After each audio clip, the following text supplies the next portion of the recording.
welcome back. Today it's the long-awaited silk tie video. The first part of this is just the processing silk ties into usable fabric, and then the second part is the actual making of and using the half square triangle method. If you want to skip ahead to that, the timestamps are in the description.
Once you've stabilised your ties, you need to cut out 5-inch squares from the tie. I'm showing you how to use a rotary cutter. Usually I don't use a rotary cutter on silk because it leaves little bits in the cutting mat. It sort of holds onto it and then can fray the fabric.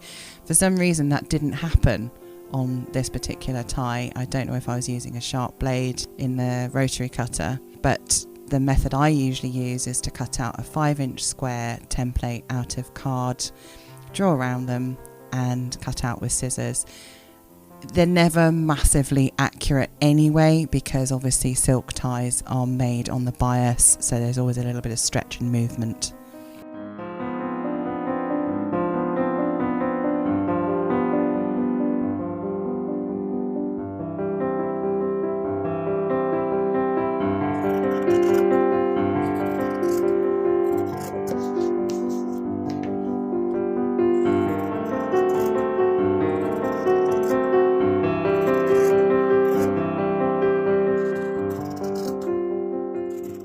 Once you've cut out your squares, have a look at how many you've got of each colour. You will get at least 2 from a tie, sometimes 3. These were wider, so they all had 3.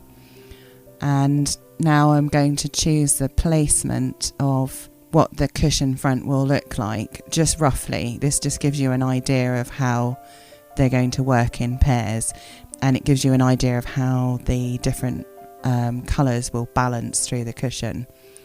And actually I changed it completely because I hadn't got quite enough of each colour. I should have had 8 ties instead of 6. So I've decided which ones to put in pairs for each row, and you put them right sides together and keep them in the rows.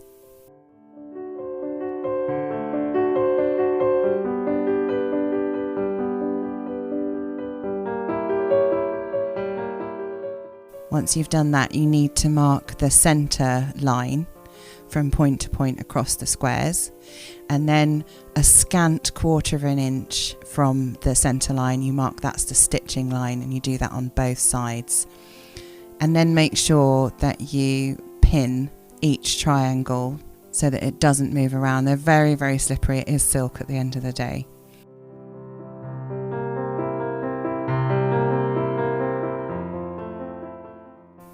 Then take all your prepared pieces to the sewing machine and sew along your sewing lines. I use the chain stitching method, so that keeps the tension more equal on the sewing machine, less chewing up of points. It also saves a little bit of thread.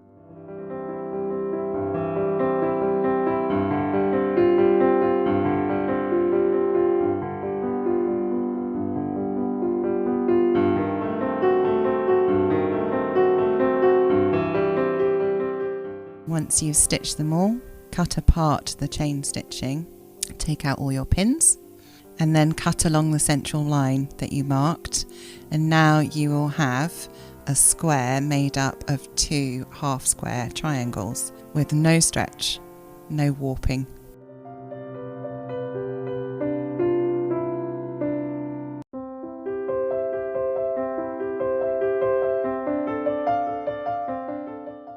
And then the important thing is to iron them to one side. You can't open the seams particularly, it'll stretch them out. Normally you would press towards the dark side, but on these it really doesn't matter. And here I am trying to work out what I was supposed to be doing and completely forgotten in the sewing process.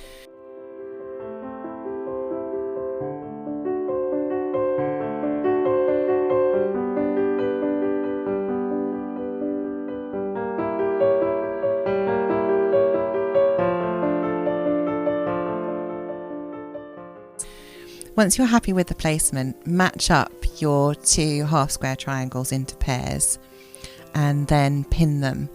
And make sure you pin them along the side that you want to stitch, although I often do make at least one mistake and have to unpick it. Then take it back to the machine and stitch along using a 1/4 inch seam allowance. And I should say the reason why I always use inches is not because I can't use metric, but I do a lot of quilting and most of the equipment is in inches because it comes from the United States and they still use imperial. So a lot of quilt books are still in Imperial, and it's just easier.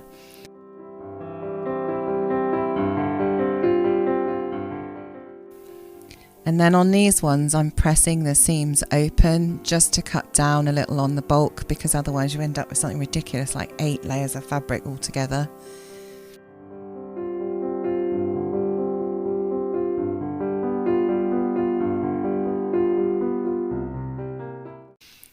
And then once you've stitched it all together, that's what it looks like.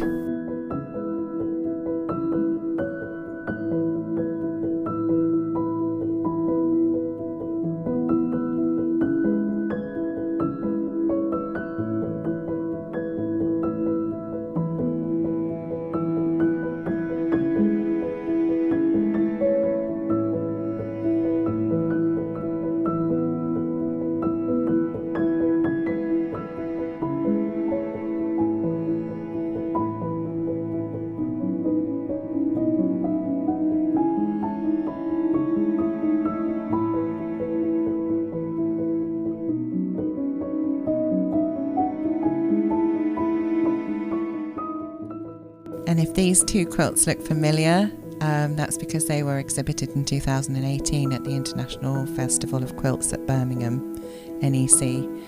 I didn't win any prizes, but you might have seen them before. One of them has an internet life of its own, so let me know if you've seen it before in the comments.